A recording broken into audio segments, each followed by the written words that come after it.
Welcome back to my YouTube channel. എല്ലാവർക്കും സ്വാഗതം.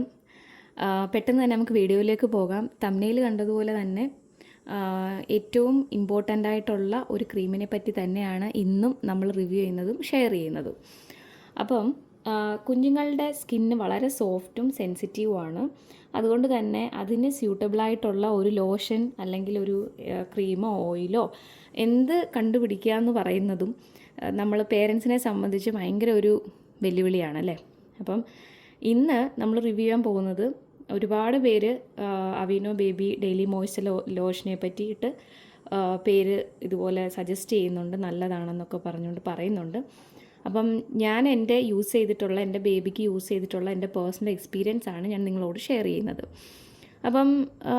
ഇപ്പം ഒരു കുഞ്ഞ് വയറ്റിലാകുന്ന ടൈം തൊട്ട് അവനോ അവളോ പുറത്ത് വരുന്ന സമയം വരെ നമ്മളിങ്ങനെ ഓർക്കും അല്ലേ, ഏത് ക്രീമായിരിക്കും അവന് ബെസ്റ്റ്, അല്ലെങ്കിൽ ഏത് ലോഷനായിരിക്കും കുഞ്ഞിന് നല്ലത്, ഏത് ഓയിലാണ് നല്ലത്, കുഞ്ഞിൻ്റെ സ്കിന്ന് വെച്ച് നോക്കുമ്പോൾ ഏതായിരിക്കും ബെറ്റർ എന്നൊക്കെ നമ്മളപ്പോൾ കുറച്ച് പേര് ഡോക്ടറോടൊക്കെ പോയി ചോദിക്കും, ഫ്രണ്ട്സിനോട് ചോദിക്കും. അങ്ങനെ ഞാനും എൻ്റെ ഫ്രണ്ട്സിനോടൊക്കെ ചോദിച്ചിട്ടുണ്ട്. അപ്പം അവരൊക്കെ എനിക്ക് ഒന്ന് രണ്ട് പേര് ഇതും പിന്നെ വേറെ 2-3 ക്രീമുകളും ഒക്കെ പറഞ്ഞിട്ടുണ്ടായിരുന്നു കേട്ടോ. അപ്പോൾ ഇതിൻ്റെ ഇൻഗ്രീഡിയൻസ് ഇത് ഞാൻ എൻ്റെ ഡെയിലി ലൈഫിൽ ഉൾപ്പെടുത്തിയപ്പം ഉള്ള എൻ്റെ എന്താ പറയുക അനുഭവങ്ങൾ, അതിൻ്റെ ഗുണങ്ങൾ, പോരായ്മകൾ, ഇവയെല്ലാം നമുക്ക് ഈ വീഡിയോയിലൂടെ പൂർണ്ണമായിട്ട് ചർച്ച ചെയ്യാം. ബോട്ടിൽ ഞാൻ കാണിക്കാം. ഇതൊരു ട്യൂബിലാണ് വരുന്നത്. ഇതിൽ കണ്ടോ, ഈ ക്രീം കണ്ടോ, ഇങ്ങനെ ഇതാണ് അതിൻ്റെ ക്രീം. കുഞ്ഞുങ്ങളെ വെച്ച് വീഡിയോ എത്രത്തോളം ചെയ്യാൻ പറ്റും എന്നെനിക്കറിയില്ല. അതുകൊണ്ടാണ്, അല്ലെങ്കിൽ ഞാൻ മോനെ വെച്ചിട്ട് കാണിക്കായിരുന്നു, തേച്ച് കാണിക്കായിരുന്നു. അത് തന്നെ ആൾ ഡേ കെയറിലും പോയിട്ടുണ്ട്. ഓക്കെ, ഇപ്പം നമ്മളിങ്ങനെ കയ്യിൽ നമുക്ക് ഇങ്ങനെ തേച്ച് പിടിപ്പിക്കാം. ആദ്യം നമുക്കിതിൻ്റെ പാക്കേജ് നോക്കാം. ഇതാണ് അതിൻ്റെ പാക്കറ്റ് വരുന്നത്. ഇതാണ് ഇതിൻ്റെ ബോട്ടിൽ. വളരെ കൺവീനിയൻ്റ് ആയിട്ടുള്ള ഒരു പമ്പ്, ഒരു ട്യൂബ്, അല്ലെങ്കിൽ ആ ഒരു പാക്കേജിലാണ് ഇത് വരുന്നത്. കുഞ്ഞിനെ കുളിപ്പിച്ചതിന് ശേഷം പെട്ടെന്ന് അപ്ലൈ ചെയ്യാൻ ഇത് വളരെ നമ്മൾക്ക് ഹെൽപ്പ് ചെയ്യും. കാരണം നമുക്ക് വേറെ പുഷ് ചെയ്യോ അല്ലെങ്കിൽ വേറെ നമ്മൾ പ്രഷർ കൊടുക്കുകയൊന്നും വേണ്ട. ജസ്റ്റ് ഇതൊന്ന് ഓപ്പൺ ആക്കിയിട്ട് ഇതാ തന്നെ നമുക്ക് എടുക്കാൻ പറ്റും. കണ്ടോ, വളരെ ക്രീമിയായ ടെക്സ്ചറാണ് ഇതിനുള്ളത്. പക്ഷേ തൊലിയിൽ തേച്ച് പിടിപ്പിക്കുമ്പോൾ വളരെ പെട്ടെന്ന് തന്നെ ഇത് അബ്സോർബ് ആവും. അപ്പോൾ ഒട്ടും പശപ്പോ ഒരു ഗ്രീസിനെസ്സോ അല്ലെങ്കിൽ വെളുത്ത പാടുകളായിട്ടിരിക്കുമോ, നിഴൽ പോലെ കാണുമോ, അങ്ങനെയൊന്നും ഇതിനില്ല. അതായത് വൈറ്റ് കാസ്റ്റ് ഒന്നും കാണത്തില്ല. പൂർണ്ണമായും ഫ്രാഗ്രൻസ് ഫ്രീ ആയിട്ടുള്ളതായിരുന്നു നമ്മൾ നേരത്തെ ഫസ്റ്റ് അവീനോയുടെ ക്രീമിനെ പറ്റി പറഞ്ഞത്. പക്ഷേ ഇതും അതും തമ്മിലുള്ളൊരു ഡിഫറൻസ് മെയിനായിട്ടുള്ളതെന്ന് പറഞ്ഞാൽ ഇതിന് നല്ല മണമുണ്ട്. കാരണം ഈ ബോട്ടിൽ, ഈ ഒരു വയലറ്റ് ബോട്ടിൽ വരുന്ന ക്യാപ്പ് വരുന്ന ബോട്ടിലിന് നല്ല മണമാണ് വരുന്നത്. മണമുള്ളതെന്ന് വെച്ചാൽ ഞാനിപ്പോൾ കുഞ്ഞിനെ ഡേ കെയറിൽ തുടങ്ങിയ സമയം തൊട്ടിട്ടാണ് ഇത് യൂസ് ചെയ്ത് തുടങ്ങിയത് കേട്ടോ. ഇതിപ്പോൾ യൂസ് ചെയ്തിട്ട് ഏകദേശം ഒരു 6-7 മാസത്തോളം കൊണ്ട് ഞാനിത് യൂസ് ചെയ്യുന്നുണ്ട്.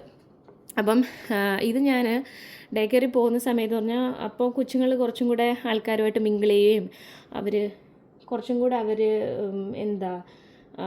അവർക്ക് കുറച്ചുകൂടെ ബോഡിയിൽ നല്ല ഒരു മണം കിട്ടുകയൊക്കെ ചെയ്യും. നമ്മൾ സ്പ്രേ ഒന്നും യൂസ് ചെയ്യത്തില്ലല്ലോ കുഞ്ഞുങ്ങൾക്ക്. അതുകൊണ്ടാണ് ഞാൻ സെർച്ച് ചെയ്തിട്ട് ഈ ഒരു ക്രീം വാങ്ങിച്ച് ഉപയോഗിച്ച് തുടങ്ങിയത്. അങ്ങനെയുള്ളൊരു ബുദ്ധിമുട്ടൊന്നും ഈ ക്രീമിനില്ല. കുഞ്ഞുങ്ങൾക്ക് ഉപയോഗിക്കാനും ഏറ്റവും നല്ലതാണ്. നമുക്ക് നല്ല രീതിയിൽ പെട്ടെന്ന് തന്നെ നമുക്ക് യൂസ് ചെയ്യാനായിട്ടും പറ്റും. പിന്നുള്ളത് ഇതിൻ്റെ ഇൻഗ്രീഡിയൻസ് ഞാൻ പറയാം. ഇതിനകത്ത് ഡൈമെത്തിക്കോൺ 1.2% വരുന്നുണ്ട്. അതായത് കുഞ്ഞിൻ്റെ ചർമ്മത്തിന് മുകളിൽ ഒരു സംരക്ഷണ പാളി പോലെ, ഒരു പ്രൊട്ടക്റ്റീവ് ബാരിയർ പോലെ ഇത് തീർക്കും. അതുപോലെ തന്നെ സ്കിന്നിലെ ഈർപ്പം, മോയ്സ്ചറൈസർ ഇതൊന്നും നഷ്ടപ്പെടാതെ സ്കിന്നിനെ സംരക്ഷിക്കുകയും ചെയ്യും. അത് ഒന്നാമത്തെ കണ്ടൻറ്റ്. 2 പറഞ്ഞാൽ ഇതിനകത്ത് നാച്ചുറൽ കൊളോയിഡൽ ഓട്ട്മീൽ എന്ന് പറഞ്ഞൊരു സാധനമുണ്ട്. അതുകൊണ്ട് അവീനോയുടെ ഏറ്റവും പ്രത്യേകതയാണ്, മറ്റുള്ള ക്രീമുകളെ വെച്ച് കമ്പയർ ചെയ്യുമ്പോൾ അവീനോയ്ക്കുള്ള ഏറ്റവും വലിയൊരു പ്രത്യേകത തന്നെയാണ് അത്. ഈ ഒരു ഇൻഗ്രീഡിയൻ്റ് ഉള്ളത് അതെന്ന് പറഞ്ഞാൽ സ്വാഭാവിക ഓട്സ്. നമുക്കറിയാം, ഓട്സ് നമ്മൾ വലിയവരാണെങ്കിൽ പോലും നമ്മൾ ഓട്സ് അത് മീൻസ് പാലിലൊക്കെ മിക്സ് ചെയ്തിട്ട് നമ്മുടെ സ്കിന്നിലൊക്കെ നമ്മൾ തേക്കും. അതുപോലെ തന്നെ സ്വാഭാവിക ഓട്സ് ചർമ്മത്തിലെ വരൾച്ച, ചൊറിച്ചിൽ അതൊക്കെ മാറ്റി, ഡ്രൈ സ്കിന്നൊക്കെ മാറ്റി വളരെ സ്കിന്ന് കുറച്ചും കൂടെ ഒന്ന് മോയ്സ്ചർ ചെയ്ത് വെക്കാനായിട്ട് ഓട്സിന് ഹെൽപ്പ്, മീൻസ് ഒരു നാച്ചുറൽ ഒരു ബെനിഫിറ്റ് ഓട്സിനുണ്ട്. അതാണ് അത്. പിന്നുള്ളതെന്ന് പറഞ്ഞാൽ ഗ്ലിസറിനുണ്ട്. അതെന്ന് പറഞ്ഞാൽ അത് സ്കിന്നിലേക്ക് ആഴത്തിൽ ഈർപ്പം ഇറക്കി ഏകദേശം ഒരു 24 hours സ്കിന്നിനെ സോഫ്റ്റായിട്ട് നിലനിർത്താൻ സഹായിക്കും. ഈ സ്കിന്ന് ഡ്രൈ ആകിപ്പോവോ അങ്ങനെയൊന്നും പറ്റത്തില്ല.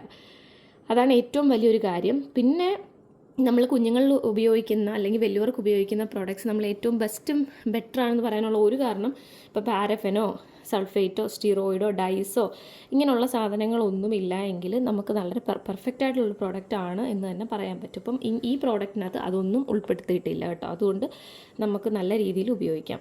പിന്നെ എൻ്റെ ഒരു പേഴ്സണൽ എക്സ്പീരിയൻസ് പറയുകയാണെങ്കിൽ ഞങ്ങളുടെ ഡെയിലി റൊട്ടീനിൽ കുളി കഴിഞ്ഞ് ഉടനെ തന്നെ കുഞ്ഞിൻ്റെ ചർമ്മത്തിൽ ഇത് ഞാൻ തേച്ച് പിടിപ്പിക്കും. ഈർപ്പം ഉള്ളപ്പോൾ തന്നെയാണ് ഞാനിത് അപ്ലൈ ചെയ്യാറുള്ളത്. അതുപയോഗിച്ച് തുടങ്ങിയ ശേഷം ഡ്രൈ സ്കിൻ കൊണ്ടുള്ള പ്രശ്നങ്ങളോ അല്ലെങ്കിൽ ഞാൻ കഴിഞ്ഞൊരു വീഡിയോയിൽ ഞാൻ പറഞ്ഞിട്ടുണ്ടായിരുന്നു കുഞ്ഞിന് ചെറിയൊരു വൈറ്റ് പാച്ച് പോലെ അവൻ്റെ നെറ്റിയിലുണ്ടായിരുന്നു ജനിച്ചപ്പം. അപ്പം ഇത് യൂസ് ചെയ്തിട്ട് പിന്നെ ഇതിൻ്റെമായി റിലേറ്റ് ചെയ്തിട്ടുള്ള പ്രോഡക്ട്സുമാണ് സ്കിൻ കെയർ ഞാൻ ബേബിക്ക് യൂസ് ചെയ്യാറുള്ളത്. അപ്പം അത് നല്ല കുറവുണ്ട്. ഡ്രൈ സ്കിൻ കൊണ്ട് വന്ന ബുദ്ധിമുട്ട് അത് മാറിയിട്ടുണ്ട്. പെട്ടെന്ന് പിന്നെ ഇത് സ്കിന്നിലേക്ക് അബ്സോർബ് ആവും. അതുകൊണ്ട് തന്നെ ലോഷൻ തേച്ച ഉടനെ തന്നെ കുഞ്ഞിന് നമുക്ക് ഡ്രസ്സ് ഇട്ട് കൊടുക്കാനും പറ്റും കേട്ടോ. അതല്ലാതെ ഇപ്പം നമ്മൾ ലോഷൻ തേച്ചിട്ട് ഒരു 15 to അല്ലെങ്കിൽ 20 മിനിറ്റ്സ് ഒന്നും നമ്മൾ വെയിറ്റ് ചെയ്യുമോ അങ്ങനെയൊന്നും ചെയ്യേണ്ട. നമുക്ക് പെട്ടെന്ന് തന്നെ കുഞ്ഞിന് അപ്പം തന്നെ ഡ്രസ്സ് ചെയ്ത് കൊടുത്തിട്ട് നമുക്ക് പുറത്ത് പോകാനോ ഒക്കെ പറ്റുകയും ചെയ്യും. തുണിയിലൊന്നും പറ്റിപ്പിടിക്കുകയോ ഒട്ടിപ്പിടിക്കുകയോ ഒന്നുമില്ല, പെട്ടെന്ന് അബ്സോർബ് ആവും.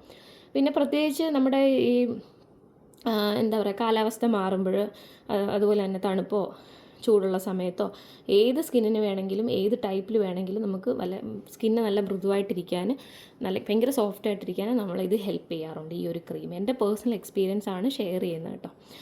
പിന്നെ ഇപ്പം ഇതിൻ്റെ ഒരു നല്ല വശം പറഞ്ഞാൽ ദിവസേന നമുക്ക് ഉപയോഗിക്കാം, അനുയോജ്യമാണ്, അതുപോലെ തന്നെ ഒട്ടിപ്പിടിക്കില്ല. പിന്നെ പീഡിയാട്രീഷ്യന്മാർ കുറേയൊക്കെ റെക്കമെൻഡ് ചെയ്യുന്നുണ്ട് ഈ ക്രീമിനെ പറ്റി. പിന്നെ കെമിക്കലുകളൊന്നും അടങ്ങിയിട്ടില്ല. പിന്നെ ശ്രദ്ധിക്കേണ്ട കാര്യം ഇപ്പം നമ്മുടെ കുഞ്ഞിന് എക്സീമ പോലുള്ള അസുഖങ്ങൾ അല്ലെങ്കിൽ അലർജി അങ്ങനെ എന്തെങ്കിലും ഉണ്ടെങ്കിൽ ഈ ഡെയിലി ലോഷൻ നല്ലതാണ്. അവയെ വെച്ചിട്ട് നമുക്ക് ഇതിലും ബെറ്റർ എന്ന് പറഞ്ഞാൽ അവീനോടെ തന്നെ ബേബി എക്സീമ തെറാപ്പി ക്രീം എന്ന് പറഞ്ഞൊരു ക്രീമുണ്ട്. ആ ക്രീം യൂസ് ചെയ്യുവാണെങ്കിൽ അതിന് വേണ്ടി നമ്മൾ പ്രിപ്പയർ ചെയ്തിട്ടുള്ള ബ്രാൻഡ് പ്രിപ്പയർ ചെയ്തിട്ടുള്ള ഒരു ക്രീമാണ്. അപ്പം എക്സ്ട്രീമായിട്ടുള്ള സ്കിൻ കണ്ടീഷൻസോ എന്തെങ്കിലും ബുദ്ധിമുട്ടുള്ള കുഞ്ഞുങ്ങളാണെങ്കിൽ ഇത് യൂസ് ചെയ്യാണ്ട് ഡോക്ടറെ കണ്ടിട്ട് കൺസൾട്ട് ചെയ്തിട്ട് അവർക്ക് പറ്റുന്ന സ്കിന്നിന് പറ്റുന്ന മെഡിസിൻസ് യൂസ് ചെയ്യാം. പിന്നെ ഞാൻ എല്ലാ വീഡിയോയിലും പറയുന്ന പോലെ തന്നെ ഇതൊക്കെ നമ്മുടെ പേഴ്സണൽ എക്സ്പീരിയൻസ് ആണ് നമ്മൾ ഷെയർ ചെയ്യുന്നത്. അപ്പം നമ്മൾ ഒരു കുഞ്ഞിനെ നമ്മുടെ സ്വന്തം കുഞ്ഞിന് വേണ്ടി എന്താ പറയുക പുതിയൊരു പ്രോഡക്റ്റ് നമ്മൾ യൂസ് ചെയ്യുമ്പോൾ അല്ലെങ്കിൽ ചെയ്യാൻ വേണ്ടി ഇരിക്കുമ്പോൾ ദയവ് ചെയ്തിട്ട് ഡോക്ടറെ കാണുക, പീഡിയാട്രീഷ്യനെ കാണുക, കണ്ടിട്ട് യൂസ് ചെയ്യുക. ഇപ്പോൾ ഒരു കുഞ്ഞ് ജനിച്ചു കഴിഞ്ഞ ഉടനെ ഇപ്പോൾ നമ്മൾ പോയിട്ട് സ്കിന്നിന് ഏത് ക്രീം തേക്കണം എന്ന് ഡോക്ടറോട് ചോദിക്കേണ്ട ആവശ്യമില്ല. നമുക്ക് ഏതെങ്കിലും ഒരു ക്രീം ചൂസ് ചെയ്യാം. ആ ക്രീം അതുപോലെ തന്നെ എപ്പോഴും പാച്ച് ടെസ്റ്റ് ചെയ്തിട്ട് മാത്രം യൂസ് ചെയ്യുക. കാലിലോ കുഞ്ഞിൻ്റെ കയ്യിലോ എവിടെയെങ്കിലുമൊക്കെ ഒന്ന് തേച്ച് നോക്കുക. എന്നിട്ട് കുഞ്ഞതിൽ ഓക്കെ ആണ്, റെഡ്നെസ്സോ അല്ലെങ്കിൽ അങ്ങനെ ബുദ്ധിമുട്ടോ ഒന്നും വരുന്നില്ല എങ്കിൽ നമുക്കത് കണ്ടിന്യൂസ് യൂസ് ചെയ്യാവുന്നതുമാണ്. അപ്പം ഇത് എൻ്റെ ഒരു 2 വർഷം കൊണ്ട് എൻ്റെ ഒരു എക്സ്പീരിയൻസ് ആണ് അവീനോയുടെ ബ്രാൻഡ്. എനിക്ക് അത്യാവശ്യം നല്ല രീതിയിൽ തന്നെ ഇത് യൂസ് ചെയ്തിട്ട് നല്ല റിസൾട്ട് തന്നെയാണ് കുഞ്ഞിൻ്റെ കേസിൽ കിട്ടിയിരിക്കുന്നുള്ളത്. പിന്നെ കുറേ പേര് ചോദിച്ചിട്ടുണ്ട് ഇത് തേച്ചാൽ കുഞ്ഞ് വെളുക്കുമോ എന്ന് ചോദിച്ചിട്ടുണ്ട്. കുഞ്ഞുങ്ങളുടെ നിറം ഫുള്ളി ജെനറ്റിക്കാണ്. നമ്മൾ ചിലപ്പം മേ ബി അത് ചില ടൈമിൽ ഈ ക്ലൈമറ്റൊക്കെ ഡിപ്പെൻഡ് ചെയ്യും. അത് വളരെ ചെറിയ ഫാക്ടർ മാത്രം. അല്ലാണ്ട് കുഞ്ഞുങ്ങളുടെ നിറം ഒരിക്കലും ക്രീമിനെയോ അല്ലെങ്കിൽ വേറൊന്നിനെയോ ബേസ് ചെയ്തിട്ട് അല്ല, നമ്മുടെ ജെനറ്റിക്കൊക്കെ തന്നെയാണ്. പിന്നെ കുഞ്ഞിൻ്റെ കളർ ഒരിക്കലും എന്താ പറയുക ബ്രൗൺ ഷെയ്ഡോ വൈറ്റ് ഷെയ്ഡോ ബ്ലാക്ക് ഷെയ്ഡോ അതെന്തോ ആയിക്കോട്ടെ, നമ്മുടെ കുഞ്ഞുങ്ങൾ നമ്മുടെയാണ്. സോ അപ്പം അതിനകത്ത് അതൊന്നും ആരും കൺസേൺ ആവേണ്ട കാര്യമില്ല. കുഞ്ഞുങ്ങൾ ഹെൽത്തി ആണോ, അവരുടെ സ്കിൻ ഓക്കെ ആണോ, അവരുടെ സ്കിന്നിൽ ഹെൽത്തി സ്കിന്നാണോ അവർക്കുള്ളത്, അത് മാത്രം നമ്മൾ ശ്രദ്ധിച്ചാൽ മതി കേട്ടോ. അപ്പം എനിക്ക് കുറച്ച് കമൻറ്റ്സ് അങ്ങനെ വന്നിട്ടുണ്ടായിരുന്നു. ഞാൻ അങ്ങനെയുള്ള കമൻറ്റ്സിനൊന്നും റിപ്ലൈ ചെയ്തിട്ടില്ല തോന്നുന്നു. കാരണം എനിക്ക് അതിനൊരു ആൻസർ എനിക്ക് പറയാൻ തോന്നിയില്ല. കാരണം കുഞ്ഞുങ്ങളുടെ കളറൊന്നും നമ്മൾ അതിനെപ്പറ്റി ദയവ് ചെയ്താരും വറീഡ് ആവേണ്ട കാര്യമില്ല കേട്ടോ. അതുകൊണ്ടാണ്. ഓക്കെ, അപ്പം ഇതൊക്കെയാണ് പറയാനുള്ളത്. ഇതൊക്കെയാണ് അവീനോ ബേബി ക്രീമിനെ പറ്റി പറയാനുള്ളത്. അതിൻ്റെ ഇൻഗ്രീഡിയൻസ്, എൻ്റെ പേഴ്സണൽ എക്സ്പീരിയൻസ്, അതിൻ്റെ ഗുണങ്ങൾ ദോഷങ്ങളെല്ലാം ഈ വീഡിയോയിൽ ഷെയർ ചെയ്തിട്ടുണ്ടെന്ന് വിചാരിക്കുന്നു. അപ്പം മൊത്തത്തിൽ പറയുകയാണെങ്കിൽ ഡെയിലി കെയറിന് എനിക്ക് ഈ ലോഷനൊരു 10ൽ 9 മാർക്ക് ധൈര്യമായിട്ട് കൊടുക്കാൻ പറ്റും കേട്ടോ. അപ്പം നിങ്ങളുടെ കുഞ്ഞുങ്ങൾക്ക് നിങ്ങൾ ഏത് ലോഷനാണ് ഉപയോഗിക്കുന്നത്, നിങ്ങളുടെ അഭിപ്രായങ്ങൾ താഴെ കമൻറ്റ് ബോക്സിൽ വ്യക്തമായിട്ട് കമൻറ്റ് ചെയ്യുക. ഈ റിവ്യൂ നിങ്ങൾക്ക് ഉപകാരപ്പെട്ടെങ്കിൽ വീഡിയോ ലൈക്ക് ചെയ്യാനും ഷെയർ ചെയ്യാനും സബ്സ്ക്രൈബ് ചെയ്യാനും മറക്കണ്ട. അപ്പോൾ നെക്സ്റ്റ് ഒരു റിവ്യൂ വീഡിയോ ആയിട്ട് ഉടനെ തന്നെ കാണാം. കുറേ സെറ്റ്സ് ഓഫ് വീഡിയോ ഞാൻ എടുത്ത് വെച്ചിട്ടുണ്ട്. അപ്പം പയ്യെ ഓരോ ഞാൻ റിവ്യൂ വീഡിയോ ഷെയർ ചെയ്യുന്നതായിരിക്കും. എൻ്റെ എക്സ്പീരിയൻസ് അല്ലെങ്കിൽ എനിക്ക് അടുത്തറിയാവുന്ന ആൾക്കാരുടെ എക്സ്പീരിയൻസ് ആയിരിക്കും ഞാൻ ഷെയർ ചെയ്യുന്നത് കൂടുതലായിട്ടും. അപ്പം എന്തായാലും നെക്സ്റ്റ് വീഡിയോ ആയിട്ട് വീണ്ടും കാണാം. Till then bye.